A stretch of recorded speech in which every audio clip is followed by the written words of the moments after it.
This is a reminder. Take my pills.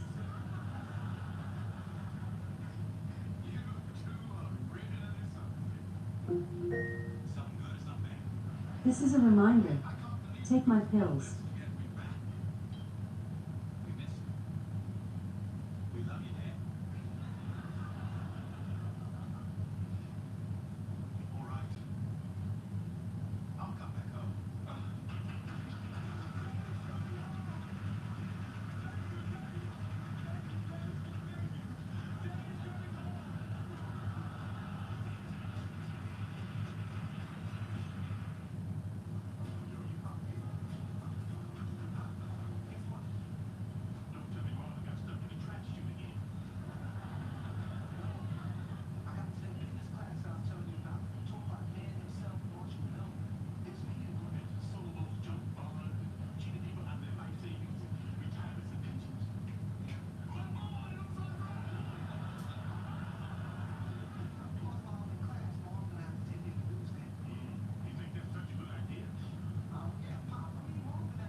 What is going on, guys? Sorry for the wait.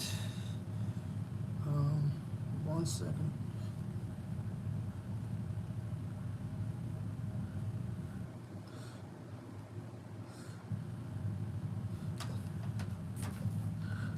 What's up? What's up?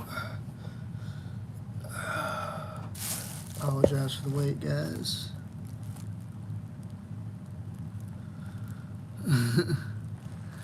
What's up, Killer? How you doing, brother? Killjoy, sorry about that. How you doing, brother?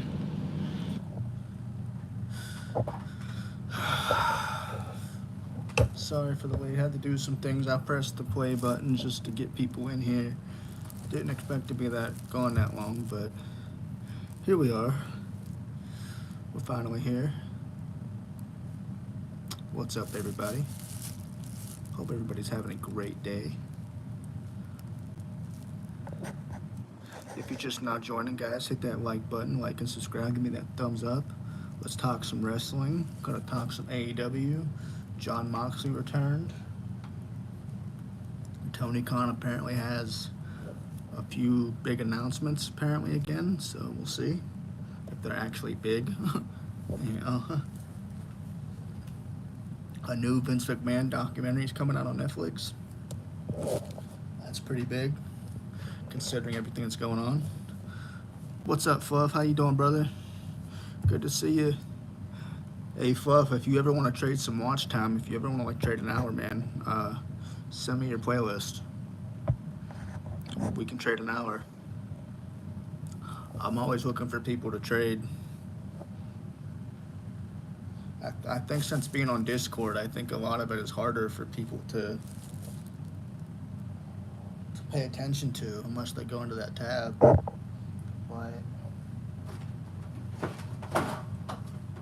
But yeah. Yeah.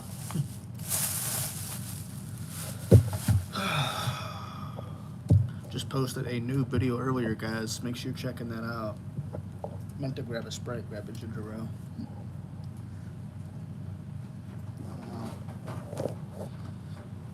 Tried to do a WWE toy hunt earlier today at Walmart, guys. That was pretty unsuccessful.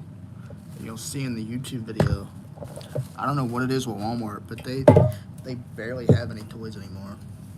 Like WWE action figures. But yeah, it's bad. Like there's no toys at all. Give me 1 second, guys. I'm gonna share this out real quick.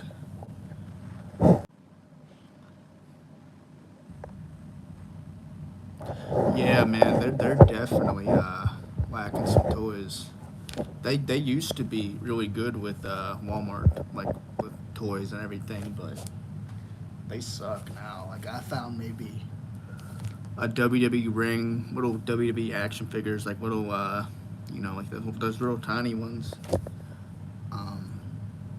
But that was it. I mean, not even any AEW stuff or nothing. It was wild. But give me 1 second, guys. I'm gonna share this out real quick. All right. 6 to the world. What's up, Kaleem Khan? How you doing? Good to see you on here, my friend. We shared that out to Twitter, shared it out to Discord, so hopefully we get some people in here. Get some new people in here, hopefully. But, yeah. Guys, if you're just now coming in, hit that like and sub button. Give me that thumbs up. Let's talk some wrestling. Give me some wrestling questions. We got Mr. McMahon documentary. We'll start with that. Now, Vince McMahon, we know that he's had a lot going on within the last few years, a lot of investigations, a lot of news coming out about Vince.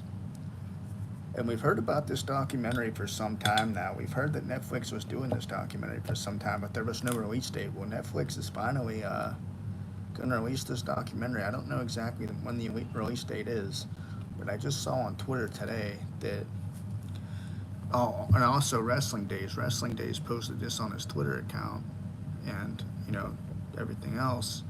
So shout out to him.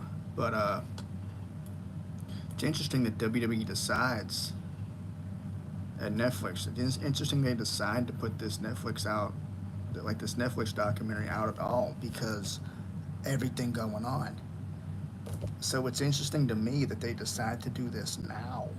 Um, because if I'm WWE at this point, I'm canceling that Netflix documentary. Like if I'm Netflix, I'm surprised they're even still doing that with Vince because everything that's going on. Last time I heard, WWE was actually not WWE, but Netflix. They were actually pulling out of that deal. I thought. At least that's what I heard. I mean, there was a rumor, but I guess it's not true. It blows my mind that Netflix will want to do this deal, and that WWE didn't cancel this documentary. Knowing everything we know now about Vince, it makes you wonder. The last thing we need to see is a documentary about the guy, because it's hard to praise the guy for everything he's done in WWE after we're hearing about everything that's went on so far. I mean, yeah, the guy gave us so many memories, so many fond memories of that. But it's so hard to support the guy when this is what we're hearing. This is what we're going through, this investigation. And it just makes you wonder, he's not going to be put in a great light even after this documentary. I think, people online, Twitter, and everybody's just going to go crazy. It's going to be a joke. It's not going to be taken serious. Now, given the situation, if we didn't hear about nothing, if there was no investigation going on, everything would be completely different.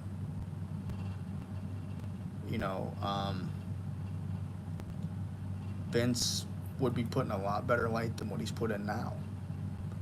But what do you guys think? Let me know your thoughts in the comments, because I know we got a few people here and I'm curious to know your thoughts.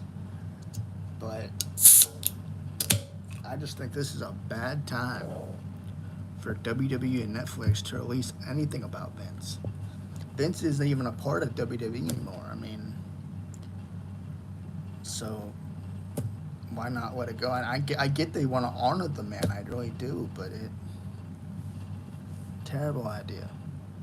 Just a terrible, terrible idea. But curious to know your thoughts, guys. Please let me know in the comments, guys. Don't be shy. Get involved in the conversation if you can.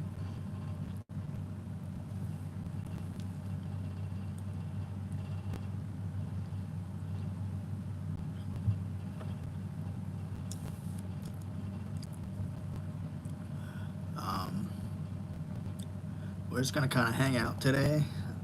Just going to try to chill. I will be live tomorrow for SmackDown as well. I'll try to be live a little bit early for SmackDown. I at least want to get a couple hours in, talk to you guys, and see what y'all are up to. But what are your thoughts on Moxley returning to Dynamite? Speaking of Vince, I mean, there's rumors of Shane McMahon actually buying AEW. Moxley returned and told Tony, this is not your company anymore, which has raised a lot of questions about whether or not Shane McMahon has either joined AEW or he's bought AEW. Now, to me, this is a work. If Shane McMahon was actually going to buy AEW, I can guarantee you that it would not be talked about live on Dynamite. And if it was actually going to happen, the dirt sheets and journalists would be all over this. So my guess is that we're probably not going to get Shane McMahon just yet. But this is going to be like an invasion angle, you know. The fact that they had Moxley come out here and say this makes me wonder, are we going to get some type of stable? Are we going to get, WWE versus WCW? Are we going to get WWE versus ECW type deal? But with AEW. Now, I honestly don't know. But it just makes you wonder, because they had Moxley come out here and say this, because they had Moxley come out here and talk about this, it does make you wonder. Now, what I feel that it is, maybe it's Jon Moxley has a new stable. Keep in mind, this could be AEW trying to copy the Shield. Jon Moxley, aka Dean Ambrose, was a member of the Shield. What if AEW were to bring a Shield-like stable to AEW? What if they were to do something like that? What if Moxley decides he wants to betray the Blackpool Combat Club, and we get, the Shield 2.0? At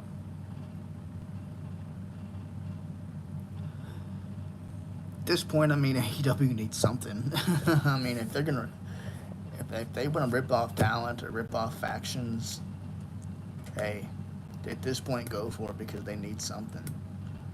And I'm not one for, and I'm assuming things right now. This isn't actually happening yet. We don't know what's going to happen until it happens. But it does make you wonder. Moxley just randomly shows up and says this isn't your company anymore.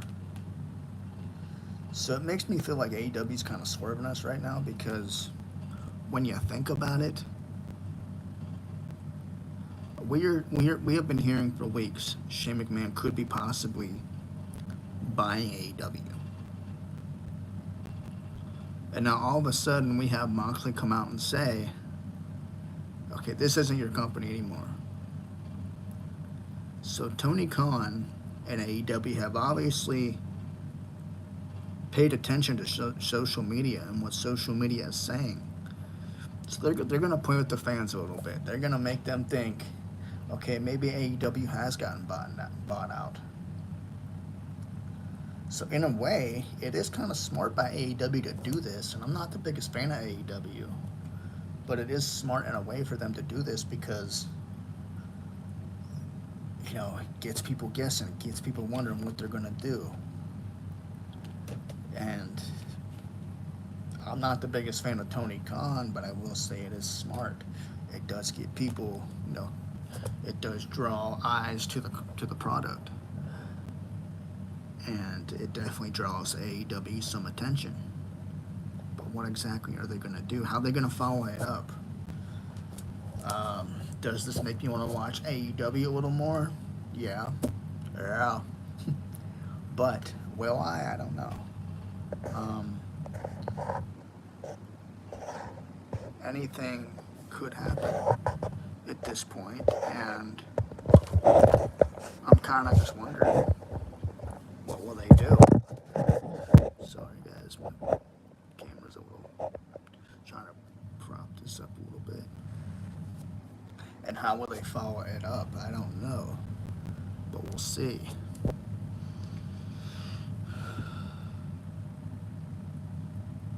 But yeah, so I honestly don't know. Interesting. Like I said, I'm not the biggest supporter of AEW, but it does make you wonder where they're going to go with this and what exactly they're going to do. Now, I probably won't watch next week. I'll be honest. It's not my thing. AEW just... They need help creatively. That's not the reason why I watch it. Why I don't watch. I don't watch because of what they did with CM Punk and Jack Perry. I don't watch AEW because of them airing that footage. I thought that was ridiculous. I thought it was stupid. And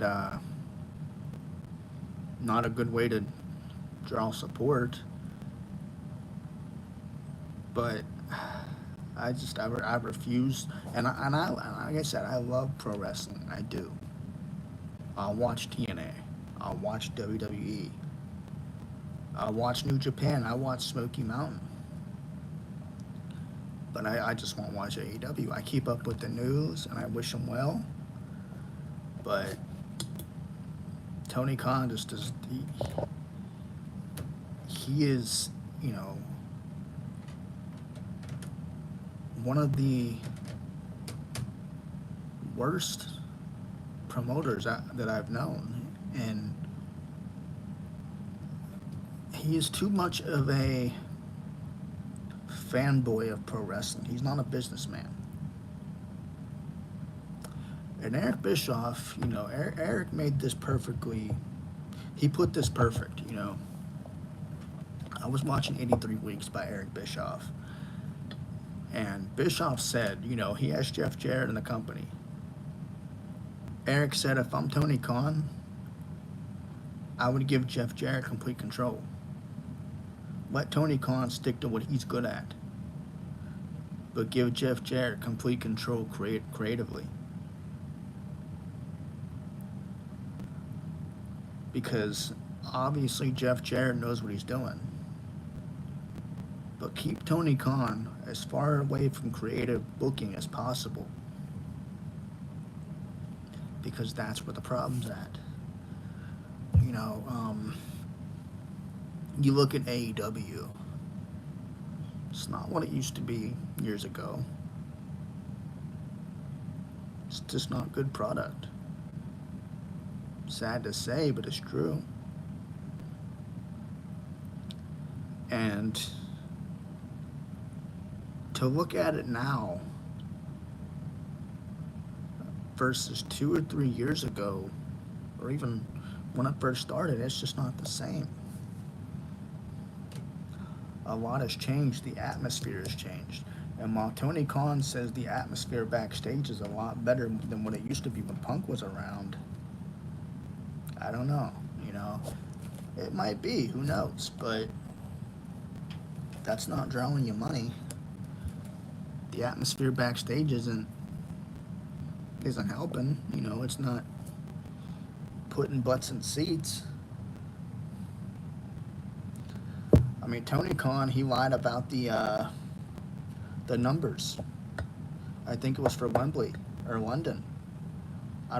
It was either one, I don't know. But he said, yeah, we're putting so many people, we're packing so many people in a stadium. I think he said 50,000 or 40, something like that, right? He was corrected online by somebody important, right? Some pen I'm playing with. But it was not the number he said, and it was a lot less. It was like 20,000, they said. And Tony had claimed he was putting like 40,000 or 50,000 in seats. You know, it's just I don't know if Tony does this on purpose to get people talking, if he tries to over-exaggerate things to get people talking, but it's just terrible. And if you disagree with me, please let me know in the comments and we'll talk about it, but I don't know. Like I said, I wish AEW well. I hope they do well in the future. I hope they're around for the future, but I will not watch the product. But I won't bash any AEW fans either, just because I'm a WWE guy. But I can't even say I'm a WWE guy. I like WWE, but I watch more than one promotion, you know. TNA, I started watching TNA a little bit. I'm impressed with what they have. Smoky Mountain. Like, Smoky Mountain Wrestling hasn't been around for 20 years, but hey, I watched that. Good wrestling. I wish they were still around. Um, I try to watch a lot of different territories, you know, and I love pro wrestling in general, not just WWE. Because I was, you know, an AEW fan when it first came out. I thought, man, this is different. It reminded me of the, you know, the Ruthless Aggression era, or the Attitude Era, when AEW first came out. And now, fast forward all these years later, it kind of reminds you of WCW, the ending days, like the final days of WCW. But what are you gonna do? So now Moxley comes out. He says, "This isn't your company anymore." Okay, now that got eyes on the product. So now AEW, they've done something good, but how are they gonna follow up? Is my question. What are they gonna do next week on Dynamite? And do they follow up with this on Rampage? Because this doesn't affect just Dynamite. You know, it affects Rampage. It affects Collision. Because just if, okay, we're saying Tony Khan has sold his company, which I don't believe. I think it's a work, but you never know. Say Shane McMahon, you know, he bought out AEW, or say Shane McMahon comes in, he takes over creative. This affects AEW. This just doesn't affect one brand. You know, it doesn't just affect Dynamite. It doesn't just affect Collision or Rampage. It affects all of AEW. So it does make you wonder. There's a lot of speculation. Did Tony Khan sell AEW, or is this just Jon Moxley promoting a new invasion angle? You know, is Moxley turning heel? Or, you know, maybe he was heel before. I don't know. That's how long I've been watching AEW, because I don't know. And is this just like an invasion angle? But from, like I said, Moxley to come out there and say this isn't your company anymore, it does make you wonder. Roll me one. What's up, brother? Good to see you. I've been waiting for somebody to come in here. I've been alone, man. My co-host just moved today, so we probably won't see her for another week until she gets settled. Tay. But if you can share the live out, man, I'd appreciate that. Thank you for the like as well. Good to see you, man. We're talking about AEW and Moxley's deal. Yeah, a lot of people think that, you know, they think Shane is who Moxley is talking about. But, you know, I was saying, too, what if this is just an angle that AEW is coming out with, a new storyline? Maybe Moxley has his own faction, a new stable or something. Because I feel like if this was actually happening, I feel like the journalists would be all over it. I feel like Fightful Select and Sports Keto would be all over it. Ringside, you know, there's so many. Zero News. I feel like they would be all over this. You know, they would have their sources. They would come out with articles and stuff. But I don't know. Roll Me One says, I think Shane will have a power war with Tony and is in charge of the Elite. That would be cool. You know, that would be cool. AEW definitely needs a shakeup right now, though. I agree. But it would be cool to see Shane kind of have one side and then Tony have the other. Then they collide. Almost like a 90s invasion angle. They need something. Because right now, I don't even think AEW is like even associated with any other promotions beside New Japan, right? Correct me if I'm wrong. I know they were associated with New Japan, and I know Tony bought out Ring of Honor, but is anybody really benefiting from AEW partnering with anybody else? Romy1 says, I think Khan will also bring in Shane for the TV deal. I hope so. I hope so. Has it ever been announced that Shane has it? Well, not Shane, but Tony Khan has a TV deal. I heard he was partnering with Warner Bros. But is it possible? I mean, is it even true?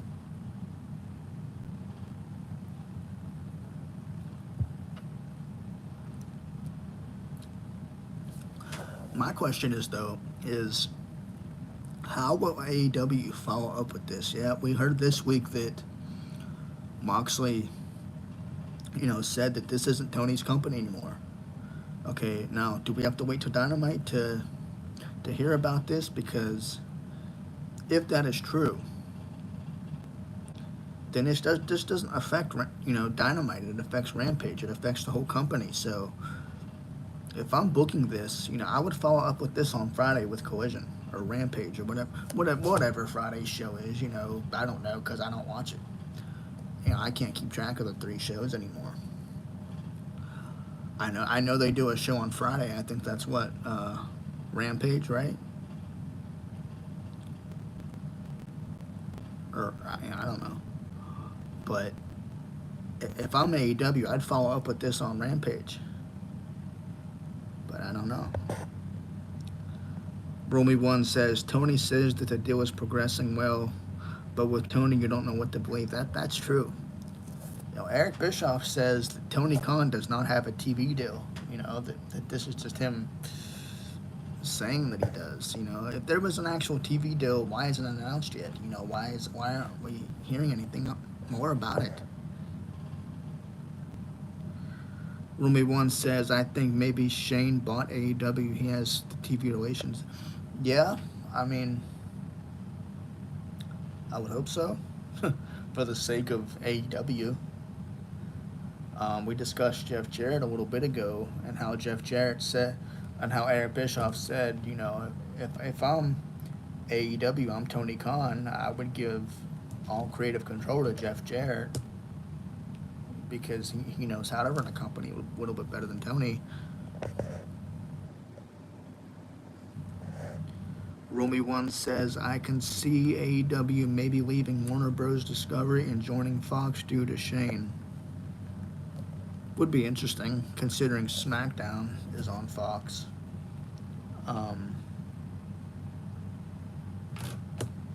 Couple possibilities there. But it just makes you wonder. We keep hearing about a TV deal, and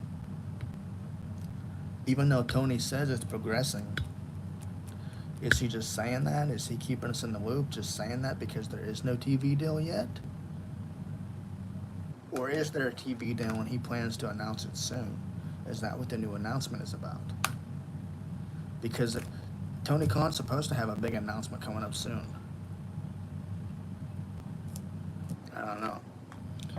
Romy1 says, or AEW could join Amazon Prime, like WWE with Netflix. Well, I mean, they could. But if you look at AEW now,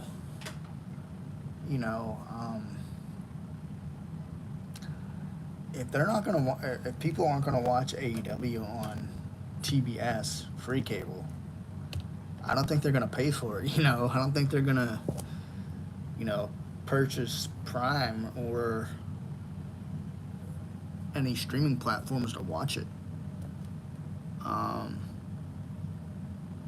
it's kind of hard to imagine that Amazon will pick up AEW, being that they're not really getting a lot of viewers. I mean, doing a deal would probably benefit AEW, but it wouldn't benefit Prime, I don't think. Amazon at all. It's a good thought, but if people aren't going to watch AEW on TBS for free on a Wednesday night and Collision on a Friday night, they're not going to, I don't think they're going to pay for a streaming service. I mean, I don't know. You know what I mean? It's like, you never know. Romy1 says maybe Shane got them a deal on USA Network. USA was really unhappy WWE moving to Netflix. It's a possibility. With Shane, yes. Without Shane, no. Unless, Tony's dad works out a deal. Tony's dad's, probably the only one funding AEW at this point. I mean, because who's putting the money up for this? I mean, but like I said, with Shane, yes. Without him, no.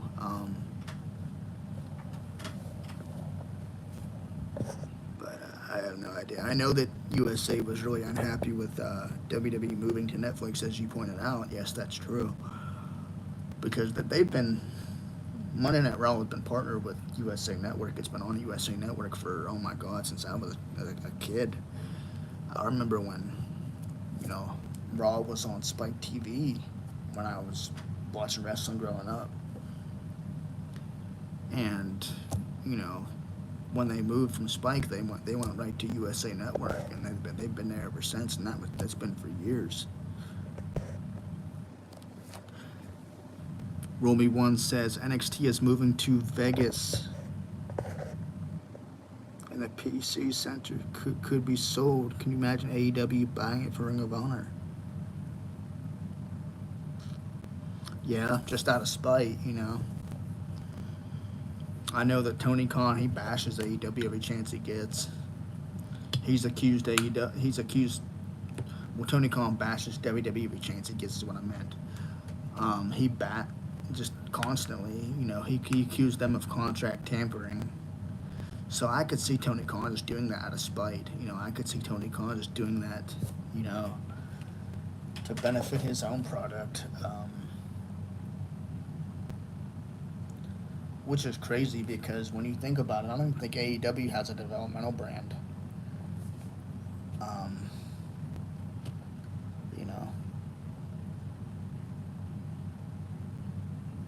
Romy1 says Tony Khan gets on my nerves. He's a muppet, yes sir. But I've been saying that for years. He's too much of a fanboy. He's not a businessman. I think he has people in his ear like the Young Bucks or whatever. People in his ear that just tell him, okay, we're gonna do this, we're gonna do that, and he just goes along with it. I don't think he knows how to run a company. Look at all the people that left AEW, and they have stories to tell. That Tony Khan does not know how to run a business. They all say the same thing. Romy1 says, guys, if you're just not coming in, hit that like and sub button, like the live for me, give me that thumbs up. He can't run a company, so best to sell it to someone like Shane, who has the experience and isn't a pushover. Yep, I agree. I agree 100%. He needs to give it to Shane. Jeff Jarrett would be a good candidate too. He needs to give it to somebody that knows how to run a company, that's been in that position. I mean, hell, even Freddie Prinze Jr. is coming out with his own company, and that's bound to be probably better than AEW. Freddie Prinze Jr. was a writer for SmackDown, a head writer for SmackDown for so many years before leaving the promotion. So with him coming out with his own promotion, I don't think AEW is going to be around much longer unless they do something quick.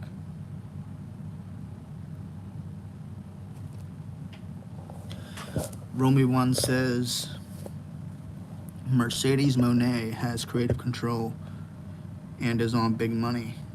She was the weakest link in the Four Horsemen. Yeah, I believe it because I've seen her promos, in AEW. And to be honest, when she was in WWE, I never really paid attention to her promos at all. Like, I've never really paid much mind to her. Like, I'd watch her matches and it's like, yeah, whatever. But her promos suck, man.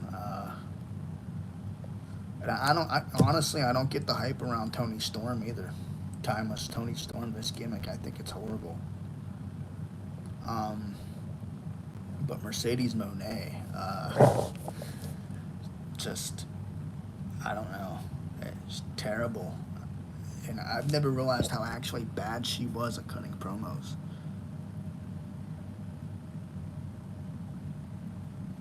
Yeah, like her wrestling style does not stand out to me.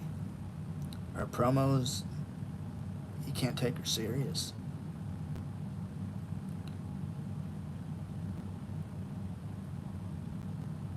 VHS, what's up, my man? How you doing? VHS says Jeff Jarrett has flopped twice. The issue with Shane coming in and just buying AEW is the amount of people on guarantee contracts with creative control. Yeah.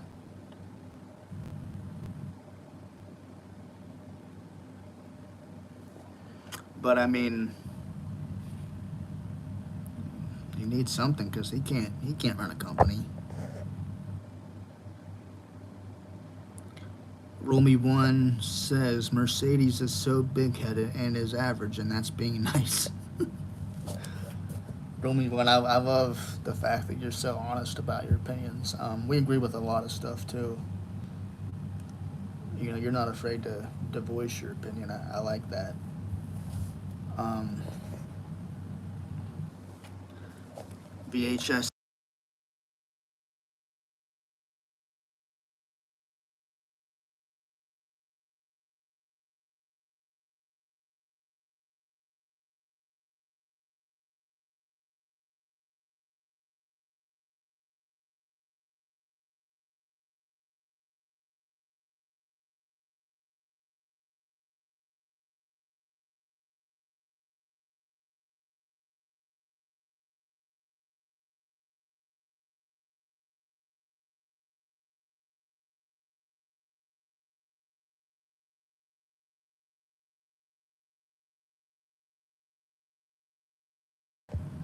Oh, I didn't know I was on mute. Sorry about that. How long have I been on mute? I must have pressed the button with my finger. But if not Shane McMahon, then who would you pick to run AEW?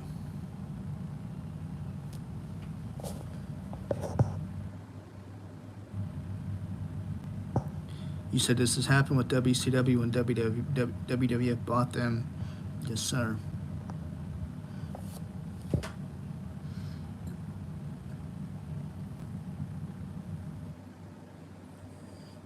Saudis. I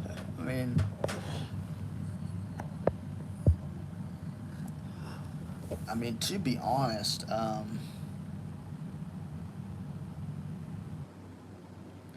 even if Shane were to buy AEW,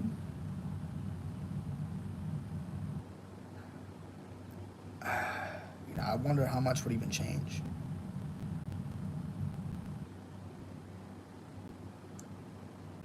And the thing is,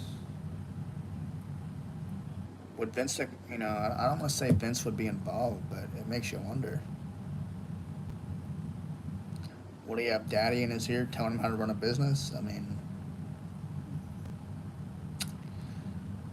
kinda would suck to know a McMahon member owns a wrestling promotion, a wrestling company. It's just, I don't know.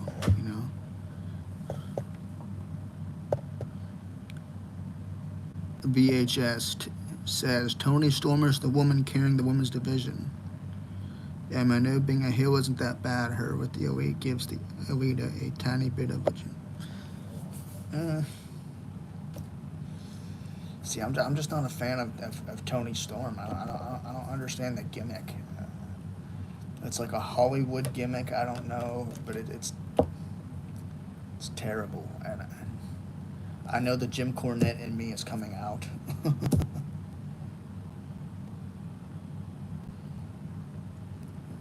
Romy One says Mercedes Moné will never be a Becky or Charlotte. Maybe like a Wish version of Becky or Charlotte. I mean, to be honest, I don't even remember Tony Storm's run in WWE unless I go back and watch it. Um, I don't think she was really over in WWE. Mercedes, I mean, maybe I can look past Tony Storm, but Mercedes Moné, heel or babyface, she can't cut a promo. Romy One says Monet is a Timu Jazz from the old WWF days, WWE days. At least Jazz can cut a promo, you know.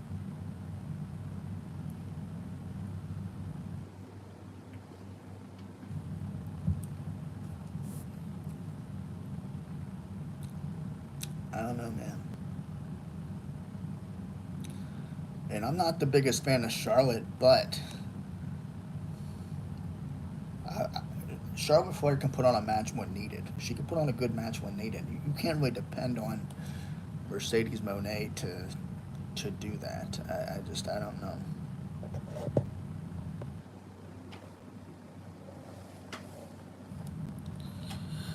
VHS says no one says she has to be. All she has to be is annoying. See you next Tuesday. True. True. But I think she's just that, though. I think she's just annoying. I don't think people really take her serious as a heel, you know. Other than, we know she can't get a promo, so she has really no choice but to be annoying. I mean, I don't know.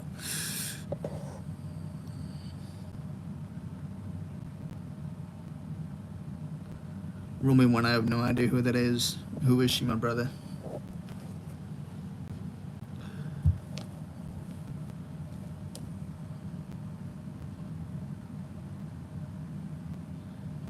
Camille is better than Jade Cargill.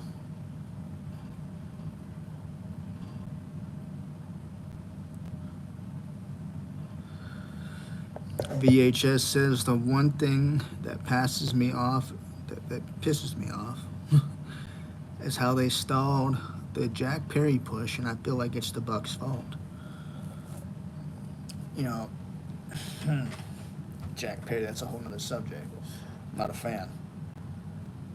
You know, and if he's getting over in AEW, good for him. I'm not a fan. But the Young Bucks seem like the type that they don't want anybody else over, like above them. Like they can be over, but they can only be like a certain amount. You know, they can't be above the Young Bucks.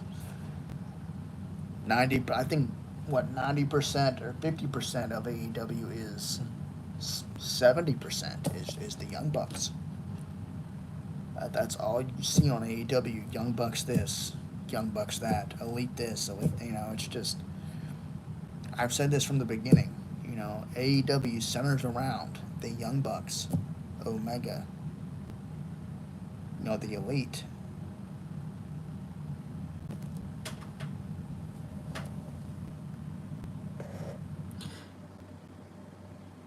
VHS says when he showed up in New Japan as the scapegoat, I was intrigued. Yeah, I've heard he's been getting a good bit of pops lately. Romy One said it's sad to see Tony Khan wasting a great talent like Okada.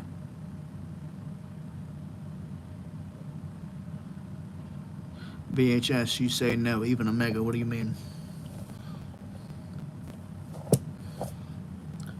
You know, Omega's not the greatest wrestler. I don't understand the gimmick, the Queener's gimmick. You know, I've seen terrible wrestlers. I don't like, the fact that he's wrestling a doll in New Japan or whatever, wherever that was, or wrestling a child like he was. But because to me that's disrespecting the business, you know. But I don't think Omega's a terrible wrestler. I don't understand the gimmick. I don't understand. I don't know. What's your theory behind Omega, though? Curious to hear this. Only one says, I think Omega will end up in WWE in the future. I don't know. I think it would have already happened. I think AEW is his home. As long as Tony Khan's a puppet, I think Omega's going to be okay. And with all of Omega's problems he has going on right now, health-wise, and just getting older, I don't think it's a WWE run in his future.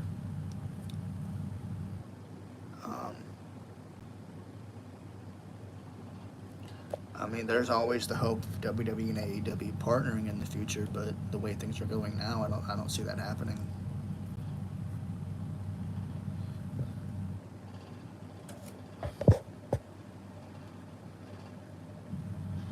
Romy One says Omega will go like MJF.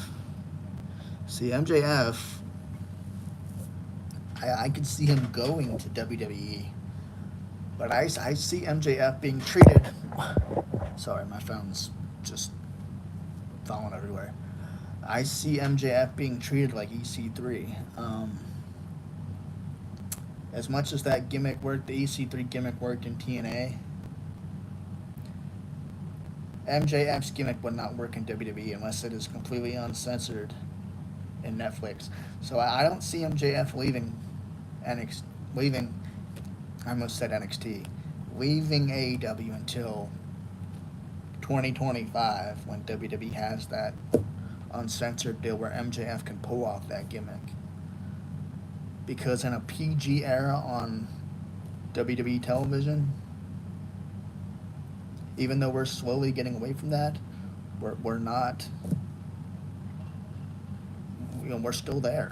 And you have to think too, MJF flipping off disabled people, you know, he's doing these things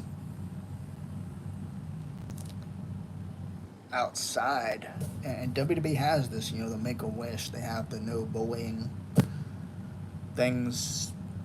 I don't think that would fly in WWE.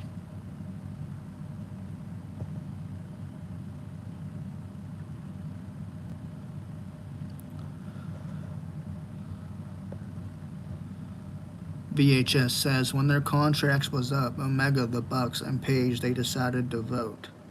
Rumor has it one person voted to sign with WWE. No one still knows who. I have a feeling it was Omega. And Romy One said, that's a good theory, though. I didn't know about that. So I know that, I know they do hold these votes. You know, and correct me if I'm wrong, because I don't know if this is true or not, but isn't it the elites that vote when they want somebody out? I mean, don't they have that right?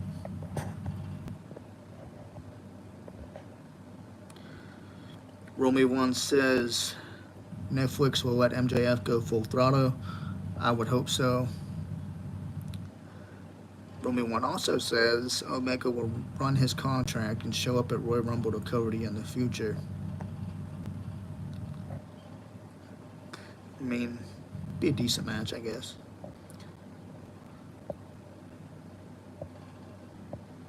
VHS says, and the whole Omega has diverticulitis is bullshit talk for the injury bug. Even the Bucks referenced and laughed about. So you think he's just injury prone? I mean, I don't know how serious it is. Is that what he has, diverticulitis? I know he had some type of something going on, but is that what it is, diverticulitis? I couldn't think of the name.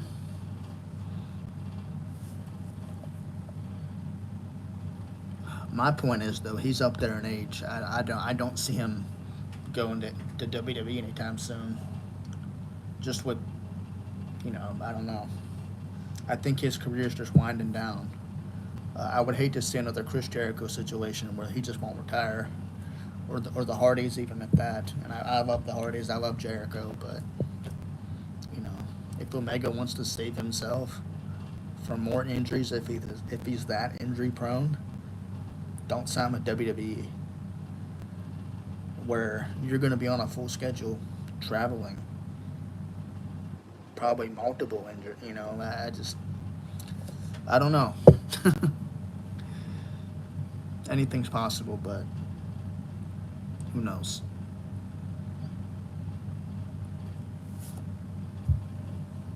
VHS says he claims he has diverticulitis. I think it's more of the Bucks crying to Tony Khan, and they gave him the whole, "Oh, you know, we don't got anything for you right now."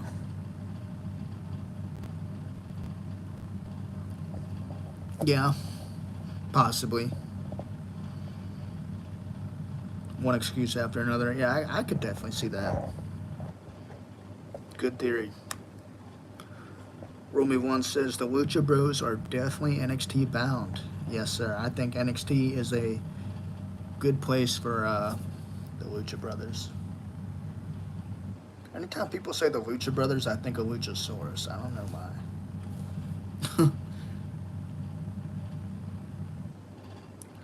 Ricky Starks is being punished for showing up at Mania 40. Is he really? Bro, I mean, Tony Khan, I could see that though, because he's so against WWE, you know, and it's a shame because they could have a working relationship under Triple H. I mean, Triple H is working with TNA right now. I mean,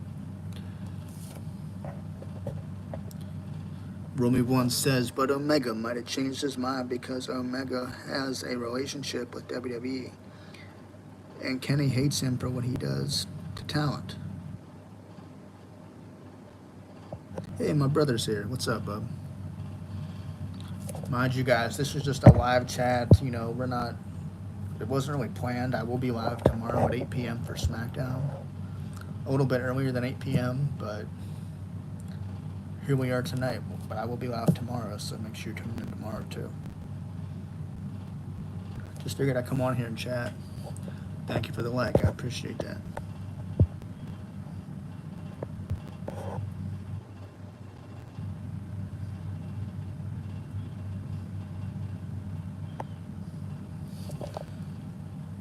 Romy One, are you saying Kenny hates Triple H for what he does to talent, or Tony?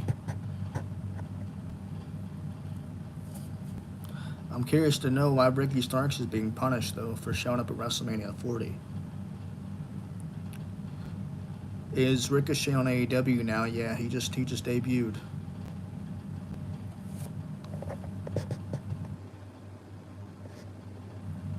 VHS says, please tell me how on earth Adam Cole is still out.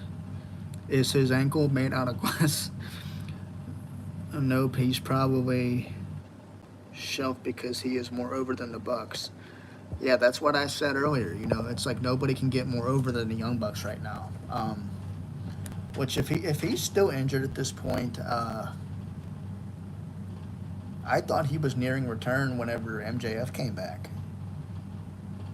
So that was a stupid look for AEW to kind of start a feud with MJF and will continue the feud with MJF and Adam Cole whenever Adam Cole wasn't even fit to compete. I thought that Adam Cole was back. Like I said, guys, I haven't watched AEW in so long, so you guys will have to fill me in.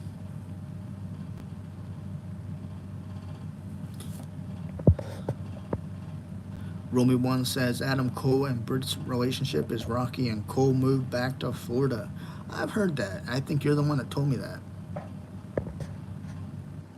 VHS says Starks not only showed up at Mania, but he was also a punk guy.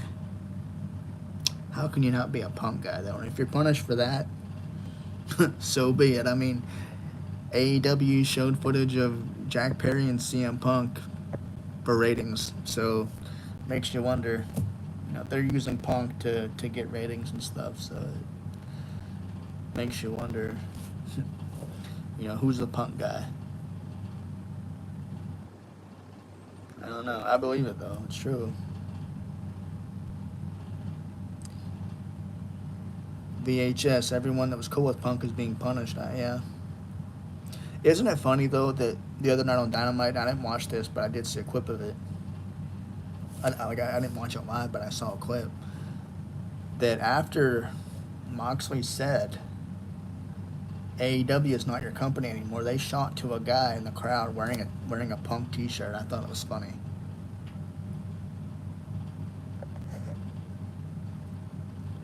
FTR, Ricky Starks, and the House of Black were the ones who were punished. Wow.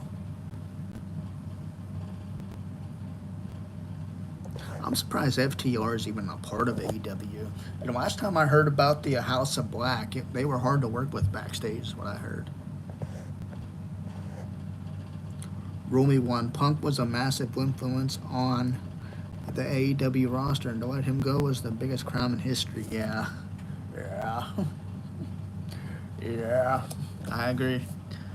I think that was the only time AEW was actually relevant, was when they had Punk. Rule Me One, Buddy was forced to sign a new deal with AEW. He wants back in WWE. Yeah. I heard Aleister Black wanted to go back to WWE too. Or Malachi Black, whatever you want to call him. My brother says, Punk is a veteran and a legend for sure. But he seems to have an ego problem. Yeah, a lot of people say that. I think he's matured over the years, though. But I don't think the whole situation with AEW was his problem, though. You know, like what's his fault? I think a lot of it is just younger talent, not wanting to be told how to wrestle or how to do things by the older talent. And hence Jack Perry, who's probably had multiple instances backstage, and he's not the only one who had problems with Jack Perry. Bubba Ray Dudley, Bully Ray, also said he had a problem with Jack Perry.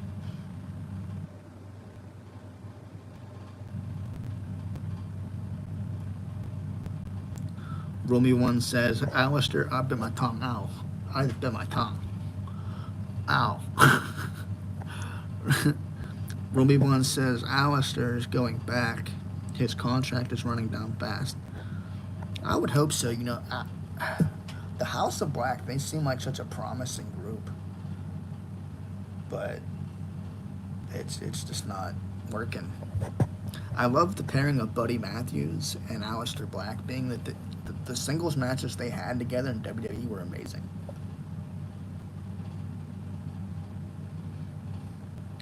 Locked up, won't let me out.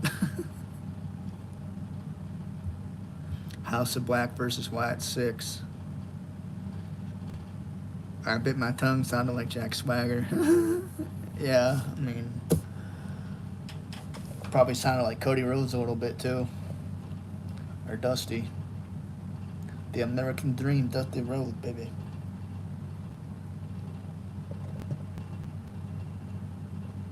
House of Black versus Wyatt 6 would be cool, though.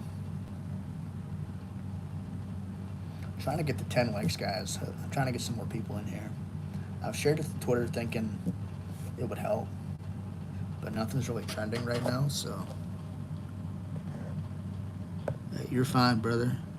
Sorry for the cursing, but how does Tony Khan not see the House of Black versus the Righteous feud as money? Is Vincent and Dutch still signed with AEW? I'm a big fan of Vincent and Dutch, though. The promos he can cut, they're pretty good.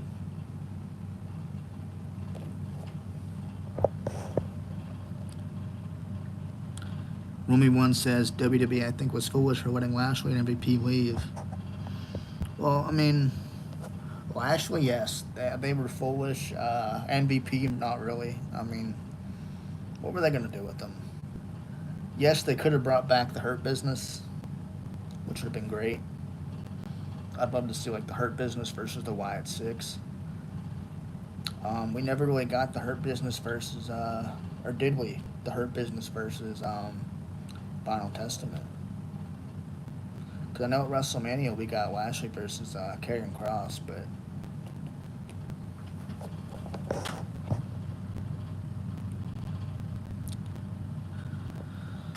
The Righteous are in a trio tag team with Archer. Lance Archer? He still wrestles? Crazy. Vance Archer, Lance Archer, whatever.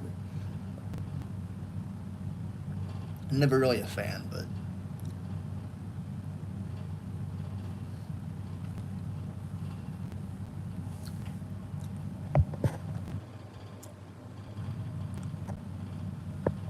VHS just made a really good point here. I didn't think about this. I can tell you 100% what they could have done with MVP. And here comes that good point that he just made. Bloodline 2.0 need a wise man. Give them MVP. They could have done that, yeah.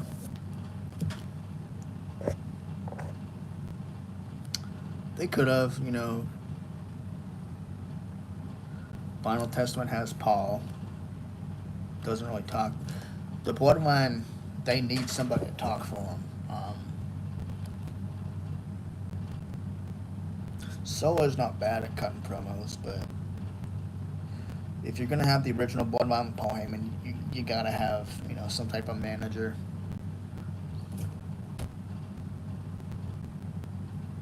I agree. Like with the Final Testament, though,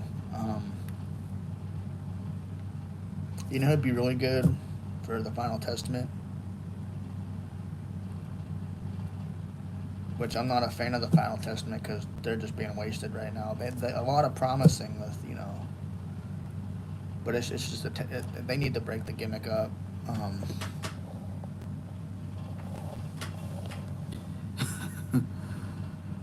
Well, you're thinking of the Judgment Day, buddy. The Final Testament and the Judgment Day, that's two different stables. The Final Testament is just being wasted. I forget what I was going to say now. Well, no, I remember now. The Final Testament, okay. So, the Final Testament, they have that Paul, whatever his name is, you know.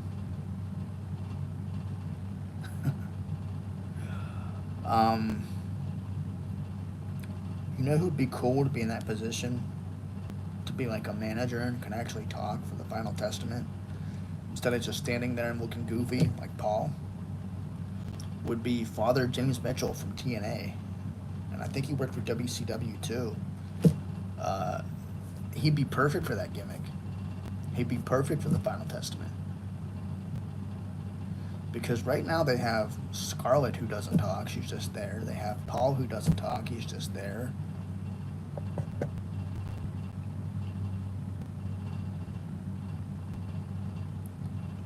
Romy One says I would have had Jesse Ventura managing them.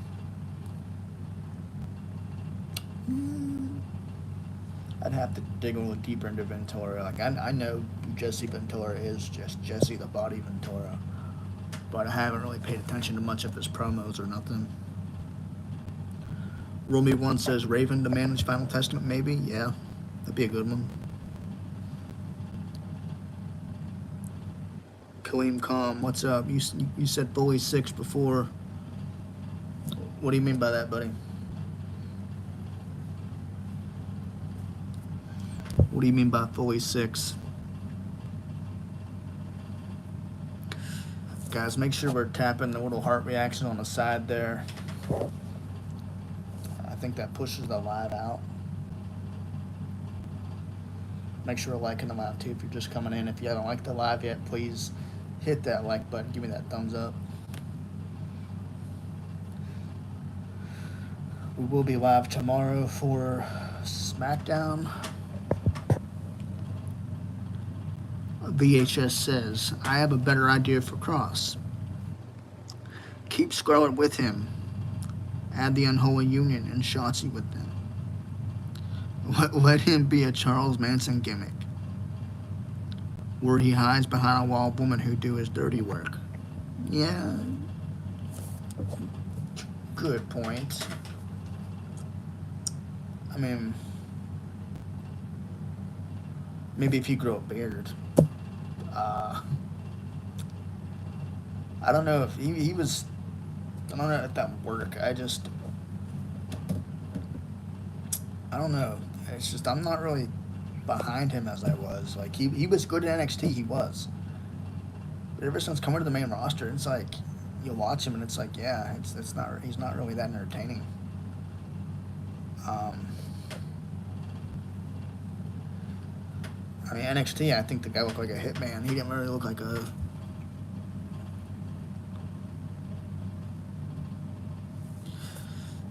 But it would be kind of cool, not just women to kind of do his dirty work for him, but have like a whole type of cult. Just, well, I mean, think about it though. They kind of have that with AOP already. But if they added Scarlett and maybe Shotzi in there, maybe.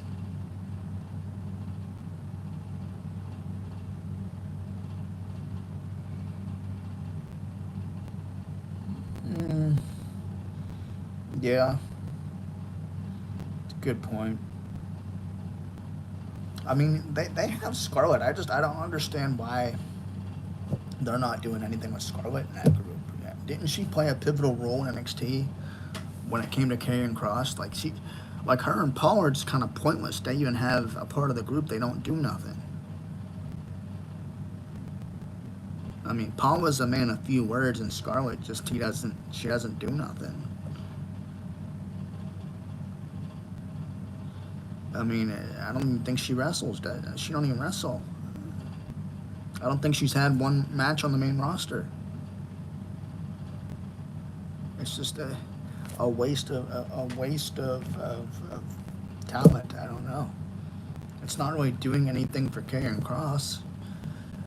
I mean, if they're gonna go that route, if they would go that route and have Karrion Kross have people, women to do his dirty work for him, like a Manson type gimmick, they better have women that can talk. They better have women that can wrestle and cut promos, because Scarlett's not doing nothing. I mean, it's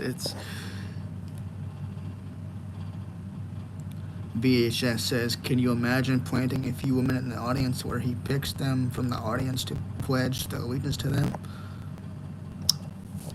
Good point.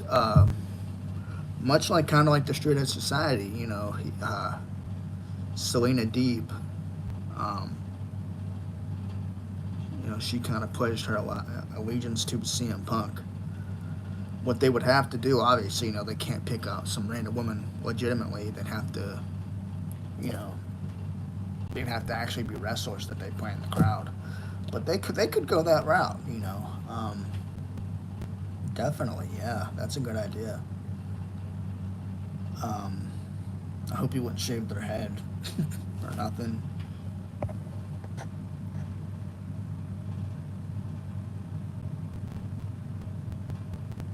Romy one says, call up Gallus and put them with Drew against Punk. Wendy Cho and Final Testament would be cool. Better than Scarlett. They could definitely go a whole cult leader type gimmick, dark gimmick, like, The thing is, I would have loved to see,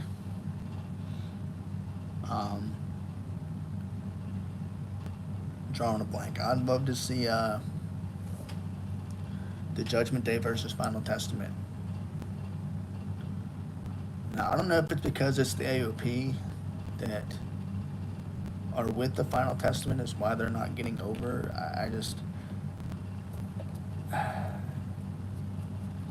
I don't know. AOP, there's some big dudes, a monstrous type gimmick, but then they have Otis C. Jones, who comes out and takes out AOP and Final Testament, so that's really not doing nothing for Final Testament. Romy one says, sign Rosemary from TNA, create a goth group with Shotzi, Gigi, Rosemary, and Paxton. I think Rosemary wasn't she just on NXT or something? Because I just seen Wrestling Days post a picture, and it said Rosemary. I think she was in NXT, right? I don't know. VHS says, pull someone out of the audience that looks young and she claims to be a teenage runaway. But she is above 21.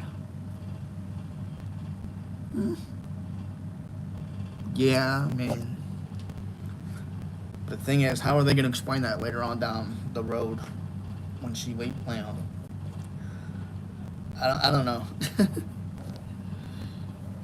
add Crazy Steve the Final Testament. I don't know. I don't think that would work. I was never a fan of Crazy Steve, even when he was in TNA. I just never. The gimmick was, I don't know. It wasn't a bad gimmick, it's just what didn't really work. Of course it would get over in like TNA. I mean, Rockstar Spud was over in TNA, so anything could work. But I don't know. Maybe like turn them on to like a bunch of goth clowns. Maybe then I don't know. Call it like the circus. I mean, they had that kind of gimmick in like TNA with like the menagerie with Mike Knox. I remember that. And that's when they introduced Crazy Steve. But yeah, Roby Williams says bring back Mike Knox. I just mentioned him. We're on the same league here.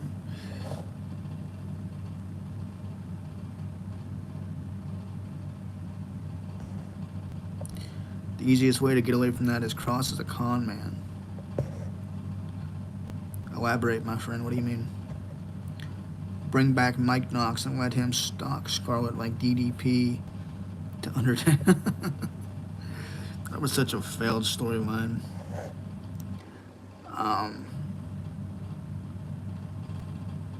Would be kind of cool to have somebody as sadistic as the Final Testament.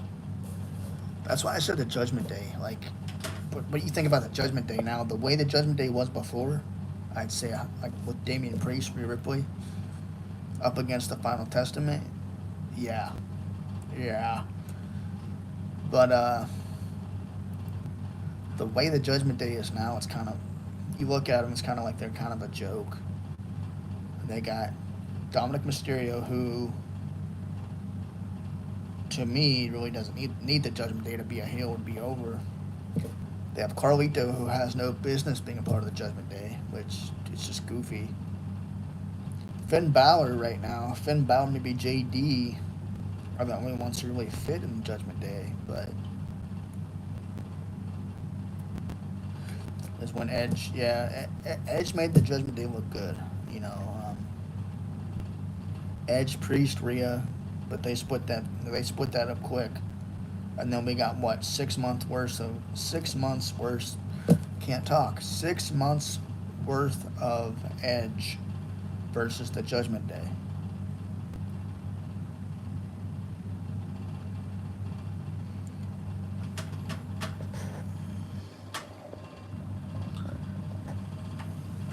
VHS says no. Carlito has his place, and JD is the bump jobber. I mean, that's pretty much JD's role. I mean, no argument that JD doesn't belong, because I do think JD belongs. Finn Balor, of course, but Carlito, I mean, it doesn't really make sense. I mean, the guy.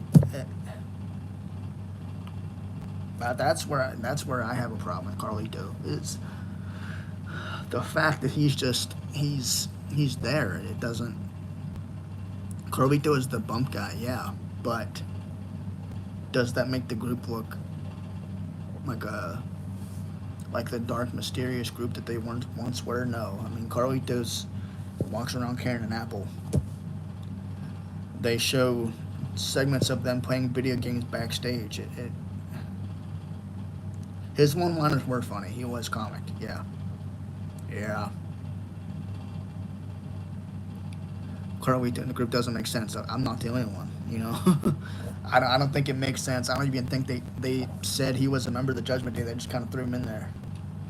Is what it seems like. I don't even think they even said that, I don't know. But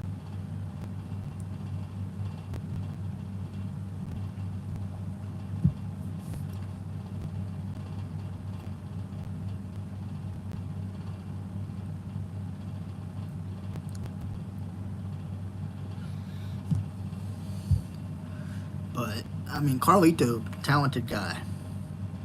Singles career, talented guy. You know, he even with Primo, I thought that was a decent pairing. His brother Primo Colon as the Colones. What the Judgment Day just doesn't make sense. I feel like anybody they just throw in a black T-shirt and black pants, I feel like could be a member of the Judgment Day at this point. Is how they're like making it look. Why not? You know, instead of doing the Final Testament with Karrion Kross, why not put him in the Judgment Day? Doesn't make a bit of sense. I even said before, you know, before Joe Gacy joined the Wyatt Six, I said put Joe Gacy in the Judgment Day. You know, he'd fit. Rumi One says Carlito's only there to earn his salary. True. What I would do with Carlito is have him wrestle Cena in 2025 before Cena retires a rematch 20 years since Carlito. That's be a good candidate. Whole nother topic, but I would choose Randy Orton for that. Randy Orton, or if they can get Kurt Angle to retire, you know, come out of retirement, okay. Kurt Angle was Cena's debut opponent. Makes sense. Randy Orton and Cena had a long feud, a great feud. Makes sense. Even Edge, if they can bring Edge back to WWE, say he leaves AEW, bring him back to WWE for that match would be cool. Cody versus Cena, the face versus the old face. But would they turn Cody heel for that? Because they're not going to turn Cena heel for that. I don't know. What's up, Kareen? Carson, how you doing? Carson, the basketball club and 2K club, what's up? BHS says, this is how I see Judgment Day. They are the goth crew in school. Yeah. They were being bullied, became cool, outgrew the group. Moved on. And the second generation are now in charge and they're popular. Yeah, yeah, I mean, good point. It's funny you mentioned high school. It's funny you mentioned, you know, Judgment Day being like the emo. I don't know what it was. I can't remember. I think what they did, they had South Park dressed up as emo guys, and they called it the Judgment Day, and I bust out laughing because I'm thinking this is so accurate. But I just thought that was funny. So it's interesting you mentioned that. Hot Topic Delight. They look like they all work at Spencer's.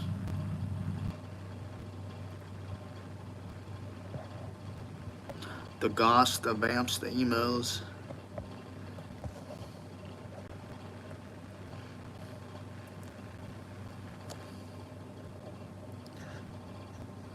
Hot Topic Delight. That is funny though. Romy One says Judgment Day has lost their spark.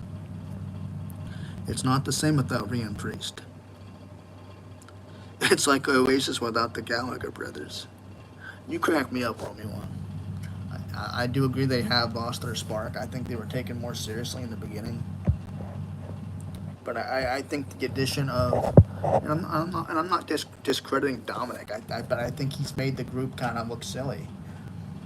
From when he first got there till now. Now, he's obviously established himself as a heel. But, you know, going to prison, doing hard time, all that stuff. That would have been okay if he wasn't in a stable. He was a singles competitor, you know.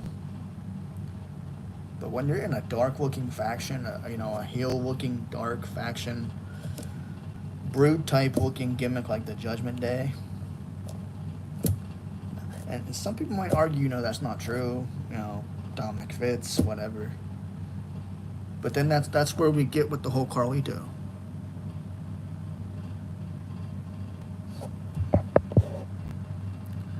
VHS says no. What's making Judgment Day look silly is 5 versus 2 and Priest and Rhea keep beating the shit. Yeah, I mean, but I'm talking like before Priest and Rhea though. Like when Dominic came a part of the Judgment Day, that's when it kind of didn't look serious. You know, when it was just Rhea, Priest, Finn, and Edge, and then they turned on Edge. It was still a pretty heel-looking group. You know, it was still decent. Kareen, Carson, how's it going? Why do I keep calling you Kareen? I don't know. Carson, how you doing, my friend? Give me that like if you can, buddy. Give me that thumbs up. Dom made them a heel. Well, they were heel before Dom. I will say, you know, Dom being there maybe put more eyes on the Judgment Day.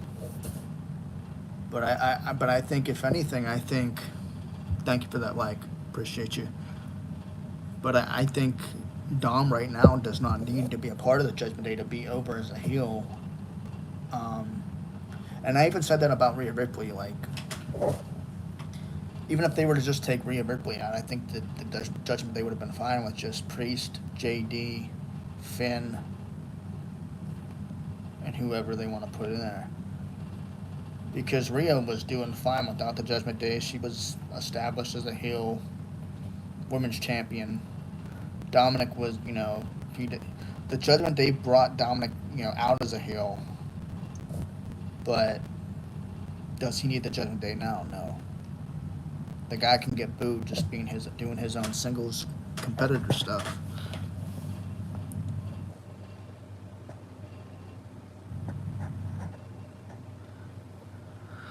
VHS says Dom was such a good heel. They organically made Rhea a face.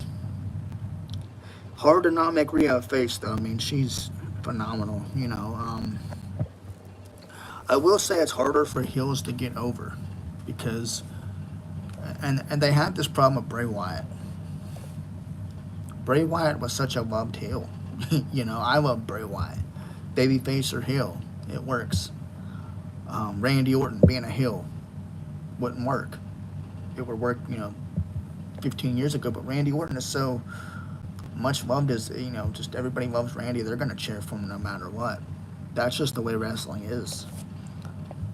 I think the heels have more trouble getting over now than the baby faces. Rumi One says when Dom goes his own way, he can go far. I can see him Intercontinental Champion having a long run. Definitely. What do I think about Cody's championship? I think it's a decent run. That could be better. But, you know, somebody said this a while ago about Cody. Cody was more entertaining when he was chasing the title than being champion. And hard to argue with that because it is kind of true. Cody's still kind of feuding with the Bloodline right now, even though he's facing KO. Which I think is kind of, he's kind of wearing out right now. I'm a fan of Cody, you know. Maybe after he faces KO at Bash in Berlin, maybe he'll, you know, I don't know. Maybe he'll have a decent run. It'll get better. Hope so. A tag team I would also love to see. Rhea Ripley and Ruby Riott. That'd be a good one. Like a new Riot Squad. I think that'd be cool.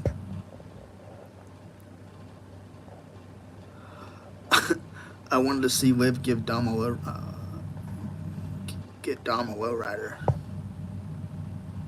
See, people, I don't know.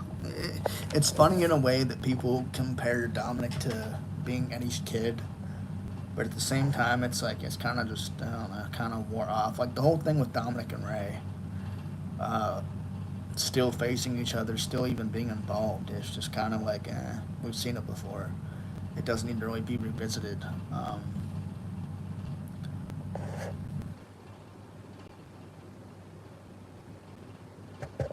Cody as champion for me has been underpower. Elaborate, brother. I'm curious to know your thoughts.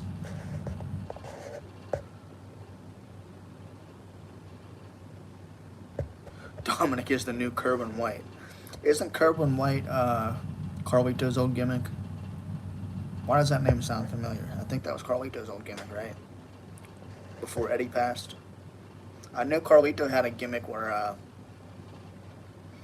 he was like a golfer, carrying golf clubs and stuff.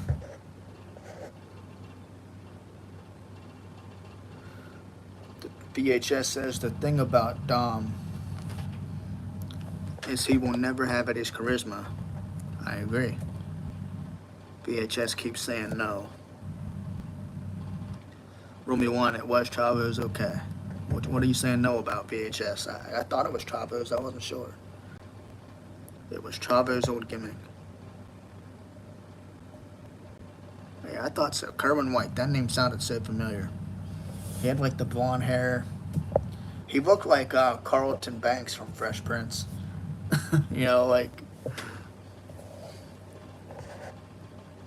And Ziggler was the county, right? Was he? I remember Ziggler with the Spirit Squad as Nikki.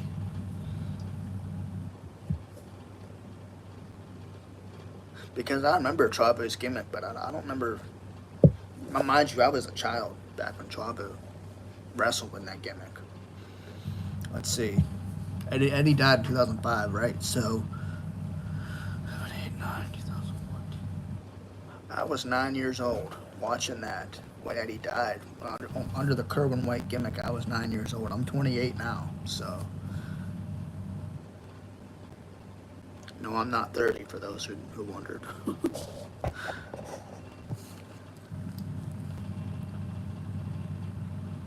Before he was the Spirit Squad, Ziggler was... Okay. I'll have to go back and watch that. I kind of want to see it now. Eddie, Romy 1 says, Eddie will never be duplicated. And if Triple H went that route and did something similar, the fans would eat him alive. Yeah, I agree. Like even having Dom, like, you know, looking like Eddie, and it's good for him as a heel, but like you said, Eddie will never be replicated. You can't duplicate greatness.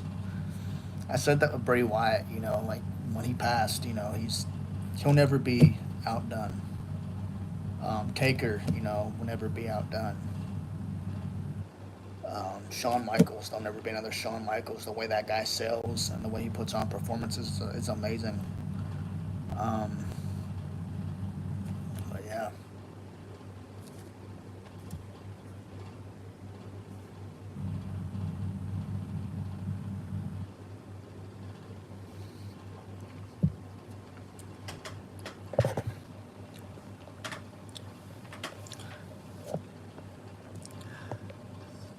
Carlito had an enforcer called Jesus. I remember that. Jesus kayfabe stabbed John Cena in a nightclub. I remember that. I remember that whole feud because that was over the U.S. title. I remember hearing that when I was a child, hearing that Carlito's enforcers. Well, I always thought it was Carlito that was supposedly stabbed Cena in the nightclub, but you're right. You're probably right. I remember hearing that when I was a kid, that Cena was stabbed in a nightclub, and thinking it was real. You know, because when you're a kid, you think it's real.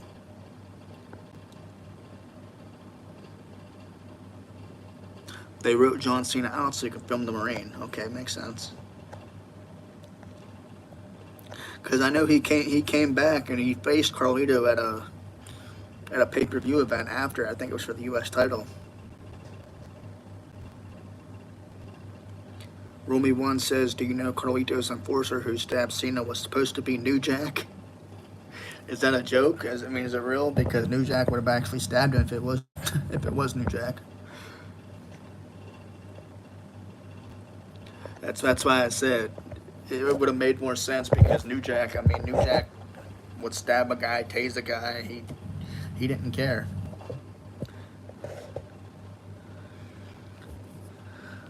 Funny enough, that whole storyline was based on real life stabbing of Bruiser Brody and Carlito's fathers. I didn't know that.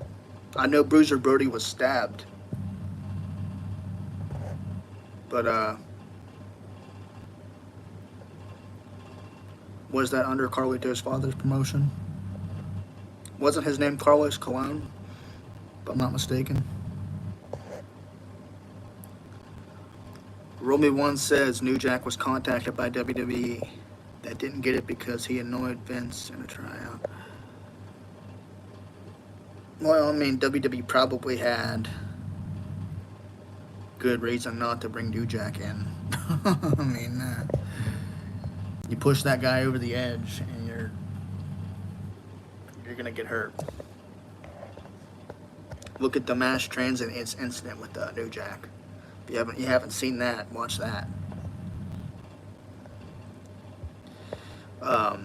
New Jack throwing Vic Grimes, out of the air after tasing the guy, in Puerto Rico. Okay, thank you. Heyman was pushing for New Jack in the storyline. I could see that. Heyman was always a New Jack guy. I love the tribute by Heyman when New Jack passed.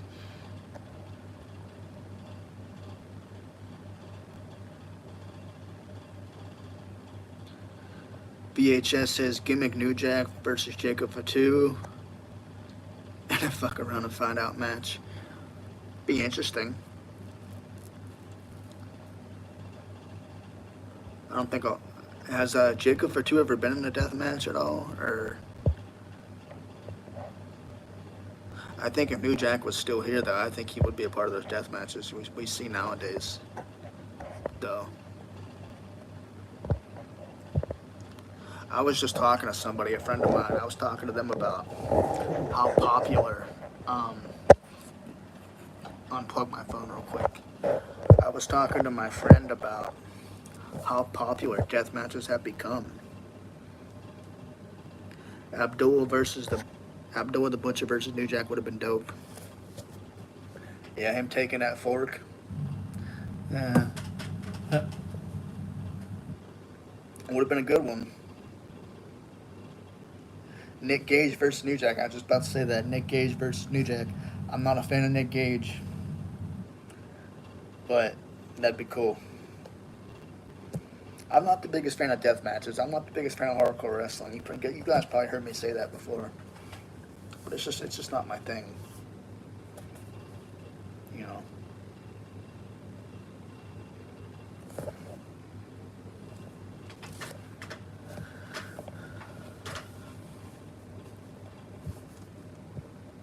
Like death matches, I see why they're popular, but if you look how far people take that to the point to where you have Nick Cage stabbing David Arquette in the neck, I mean, I don't like it. Do I know the YouTuber Hannibal? He was thrown out of a WWE show in Canada. Yeah, I've heard of Hannibal. I used to be a fan of hardcore wrestling until I saw the X Division back in 2002 and forget about it. Well, the X Division to me was like more high-flying type matches than hardcore matches. Like I'm talking when I say hardcore matches, I'm talking like death match hardcore matches, and like death match nowadays is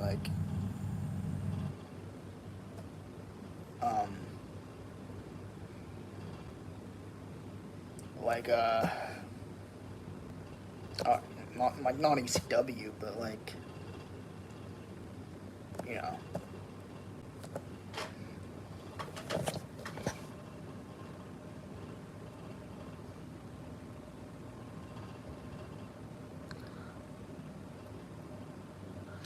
best modern day wrestling was done by Joe Gacy and CCW.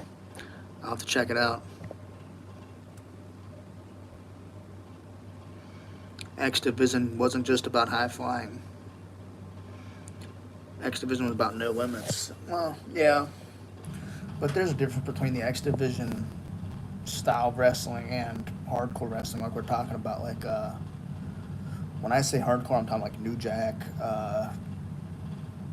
guys like that, Nick Gage, um, Terry Funk type hardcore. Not necessarily hot like the X Division style. You know what I'm talking about. The can't like put up the words, but you know what I mean. Like they were fearless as to no limits as to falling thousands of feet in the air, but you know. Kevin Nash killed the X Division, calling them midgets when he was in TNA. Yeah, I agree. Yeah, I mean,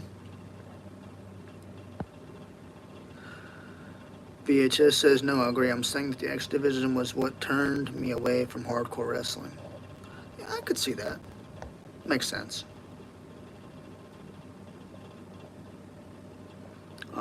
I was never a fan of hardcore wrestling. When I was younger, like I like the Dudley Boys, them put people through tables and stuff like that. But like hardcore wrestling, when you watch guys like Sabu, the Sandman, Shane Douglas, people that can barely walk today because of hardcore wrestling. It's stupid. I think hardcore wrestling is an insult to actual pro wrestling. But I mean, and some people can argue, okay, that's not true. That's fine. I mean, I respect everybody's opinion, but at the same time, it's like I'm not a fan of hardcore wrestling, and I know that's the Jim Cornette in me coming out again, but I'm just not a fan of it.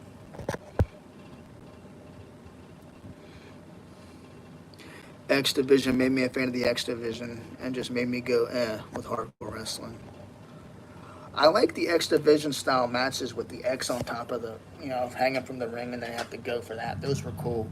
And the X Division was cool, with Christopher Daniels and AJ Styles and Alex Shelley, Chris Sabin, all those guys, Sanjay Dutt, Samoa Joe. I think I said him already. I think it was cool for that, kind of like WWE's cruiserweight division, basically, except with more stipulations.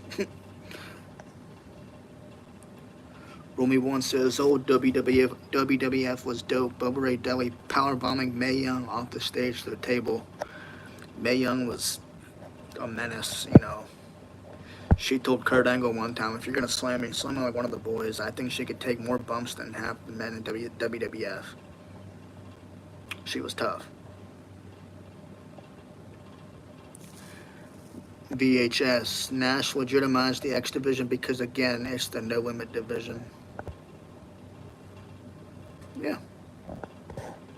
You guys are making some pretty good arguments. They're hard not to agree with, they're hard not to disagree with, is what I mean.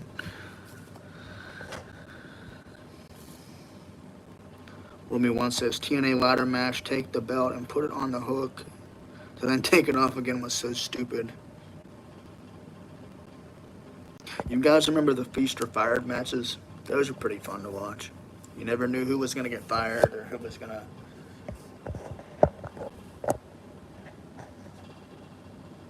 Then they had one match where the loser had to dress in a chicken suit or whatever. Like they did this every Thanksgiving. I don't remember what that was called either.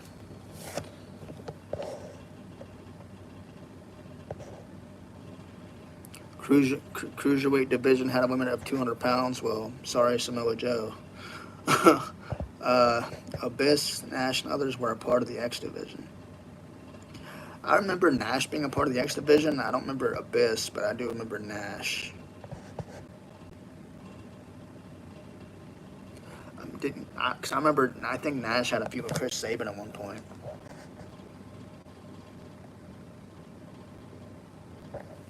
You know what gimmick I really hated. Uh, in TNA was Shark Boy's Stone Cold gimmick when he ripped off a Stone Cold, drinking the salt water, hell, the shell, yeah. So stupid. That I mean, it didn't turn me away from TNA, but what turned me away from TNA was just the towards the end there. When TNA left, well, no, not left, but was bought out by Anthem, and the storyline just became terrible. Abyss versus AJ Styles, X Division title in a cage match. I can make sense of AJ Styles being X Division champion. That makes sense, given his size, his speed, whatever. But Abyss, just terrible. Am I a fan of The Rock? Yeah, I mean, I guess. I think he's overused when it comes to WWE, but yeah, I'm a fan. Obi-Wan says, I hated TNA and still do. It never interested me. Only thing cool was the six-sided ring and AJ Styles. But see, that's why I love TNA, was the six-sided ring and AJ Styles.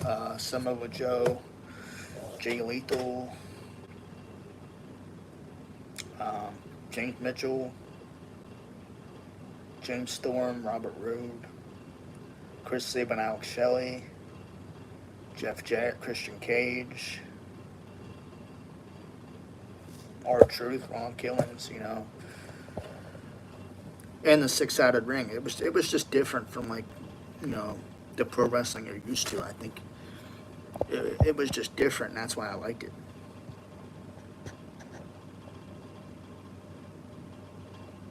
That is mid. TNA is mid.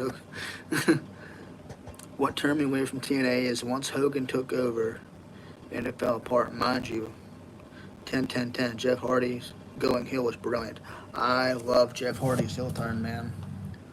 I even had Jeff Hardy's Antichrist gimmick as my screensaver on my phone back when that happened. The Antichrist Jeff Hardy was amazing. The whole Another Me theme, him coming out to the hill theme and the smoke and just everything.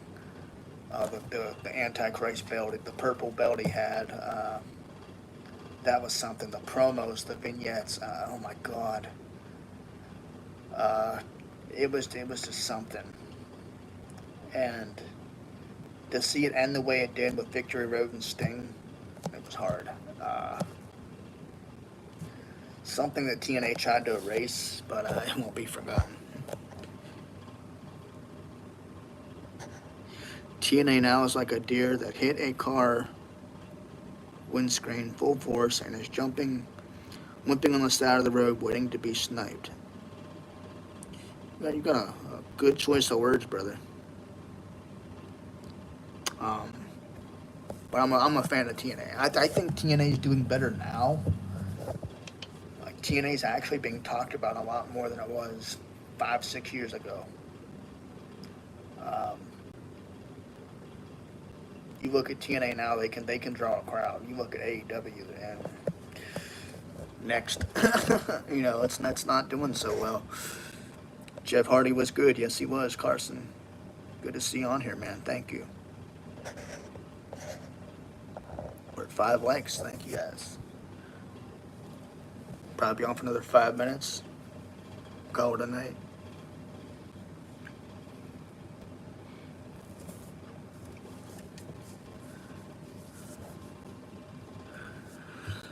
VHS said WWE had Wade versus Randy with John Cena in October of that same year, 14 days after 10-10-10. And all the wrestling world was talked about was Jeff Hardy going heel. I mean, it's hard not to talk about it because Jeff Hardy, I think, was only heel in Ring of Honor under Willow. Besides that, I mean, his only really heel turn was under the Antichrist gimmick. Because how often did we see Jeff Hardy go heel? We don't. I think that's why it was talked about. I think it was something nobody expected. Like when they advertised the 10-10-10, Abyss was, advertising it all the time, saying, "Hey, they're coming." We knew a faction was coming, but I don't think anybody expected Jeff Hardy to turn heel and stab Kurt Angle in the back and side with Eric Bischoff and Hogan. It was like, to me, it was like, I don't want to compare it to this, but it was like the NWO, Hulk Hogan turning heel.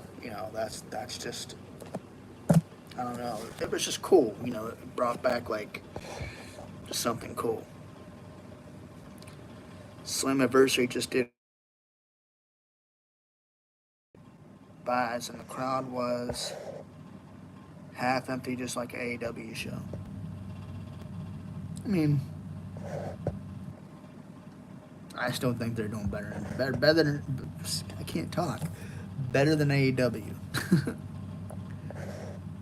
Back in 2002, WWE flirted with Jeff Hardy going heel by turning on Shawn Michaels. That would have been cool. That would have been really cool. Can I do an RKO? Ask my brother. He used to be with the Samoan Spike when I was a kid. He used to be with RKO. He's done a couple swantongs on me when I was a kid. I remember one time when me and my brother were like real little. I was like 13. He was like 7 or 8, right? I let him Samoan Spike me. He hit me right in my throat, like an actual thumb to the throat, full speed, and I was coughing up blood.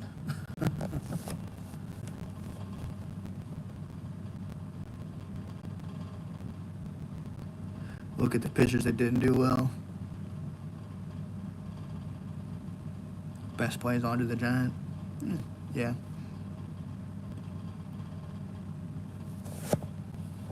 Yeah, I believe Slammiversary was a sellout. Maybe their numbers and seats didn't do so good, but Slammiversary was always a big pay-per-view in form of people buying the pay-per-view. But keep in mind, TNA, they were always smart for using smaller venues. To where AEW has a problem of picking bigger venues when they're not really drawing a big crowd. If they were smart, they would pick smaller venues like TNA does. TNA back in the day, they didn't do big venues, so they were able to sell a lot of seats.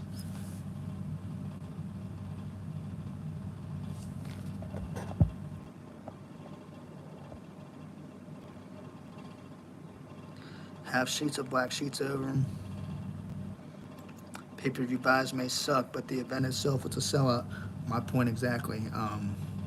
Slammiversary always did good, I thought.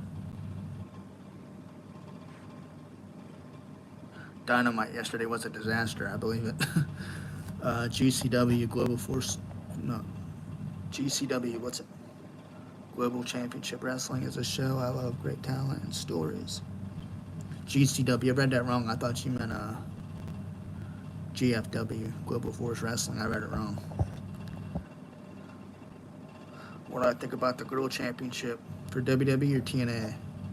Either way, both great designs. But alright guys, it is getting late. I'm tired. I've been on here for about 2 hours now. So, I will be live tomorrow for SmackDown around 7 p.m., an hour before SmackDown. So, tune in. We're going to try to go 3 hours tomorrow, at least. So, tune in, set a reminder, hit the notification bell. Thank you all for tuning in. Thank you, VHS. Thank you, Romy1. Thank you, Carson. Thank you, everyone else. Appreciate you guys. Thank you, Romy1. Thanks for being on here, buddy. VHS, thanks for coming on, brother. Thanks for the comments. Thanks for the great conversation. Love the comments. Thanks for keeping me entertained.